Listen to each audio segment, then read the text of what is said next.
कावड़ यात्रा का क्या महत्व है? कावड़ यात्रा किस प्रकार से निकलना चाहिए? कावड़ यात्रा में कावड़ियों को कावड़ उठाने और रखने के क्या नियम है? कावड़ यात्रा कितनी दूरी से निकाली जानी चाहिए? इन जैसे कई प्रश्नों को लेकर अखिल भारतीय पुजारी महासंघ ने महामंडलेश्वर संत उत्तम स्वामी महाराज को एक पत्र लिखा है, जिसके माध्यम से अखिल भारतीय पुजारी महासंघ द्वारा बताने का आग्रह किया गया है।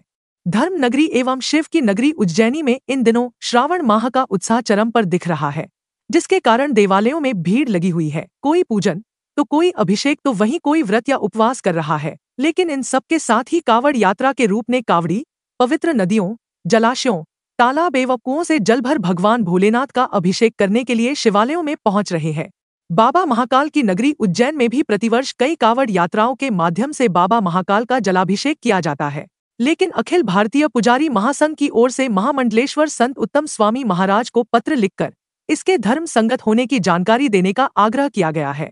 दरअसल अखिल भारतीय पुजारी महासंघ द्वारा कावड़ यात्राओं को लेकर प्रश्न चिन्ह खड़े किए गए हैं, जिन्होंने कथावाचक और हाल ही में कावड़ यात्रा लेकर उज्जैन पहुंचे उत्तम स्वामी महाराज से नियमों के बारे में जानकारी प्राप्त करने को लेकर पत्र लिखा है।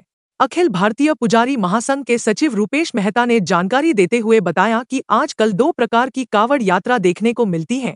एक जो आसपास से 5 या 10 किलोमीटर से निकाली जाती है, दूसरी जो 150 से 200 किलोमीटर की कावड़ यात्रा निकाली जाती है। इनमें से शास्त्र सम्मत और धर्मानुसार कावड़ कौन सी है, क्योंकि दोनों ही कावड़ कहलाती है। हिंदू सनातन धर्म में कांवड़ का बड़ा विशेष महत्व है।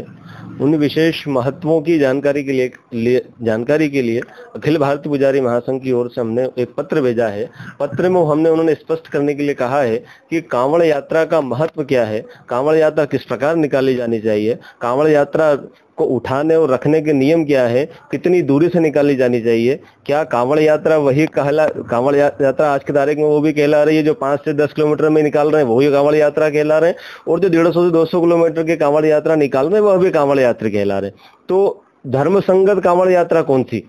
इस संबंध में अखिल भारतीय पुजारी महासंघ के राष्ट्रीय अध्यक्ष महेश पुजारी और सचिव रूपेश मेहता ने धर्म के ज्ञाता और संतों के अग्रणी श्री उत्तम स्वामी महाराज को पत्र भेजकर मार्गदर्शन देने का अनुरोध किया है। बाबा महाकाल की नगरी में सावन माह के चलते बड़ी संख्या में कावड़ यात्रा उज्जैन पहुंचती है।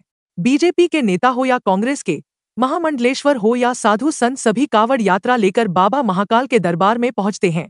कावड़ यात्रा के नियमों को लेकर एक बार फिर अखिल भारतीय पुजारी महासंघ द्वारा उत्तम स्वामी महाराज को पत्र लिखा गया है, जिसमें उन्होंने कावड़ यात्रा के नियमों के बारे में जानकारी प्राप्त करने की बात कही है। पुजारी संघ के सदस्य का कहना है कि कावड़ यात्रा कितने किलोमीटर लंबी होनी चाहिए, क्या कावड़ के नियम होना चाहिए, यह सब उन्होंने पत्र के माध्यम से उत्तम स्वामी महाराज और कथावाचकों से जानने की मांग की है।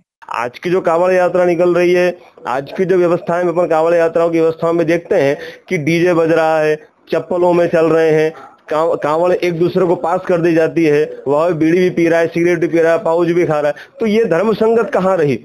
जबकि कांवड़ यात्रा के कई नियम होते हैं, तो उन नियमों को कम से कम महामंडलेश्वर हुए या कथावाचक हुए, उनको अपनी कथाओं के माध्यम से धर्म के मानने वाले लोगों के सामने लाना चाहिए, सनातन धर्म के सामने लाना चाहिए, तो वो नहीं ला पा रहे, इसलिए हमने उनसे यह प्रश्न किया है।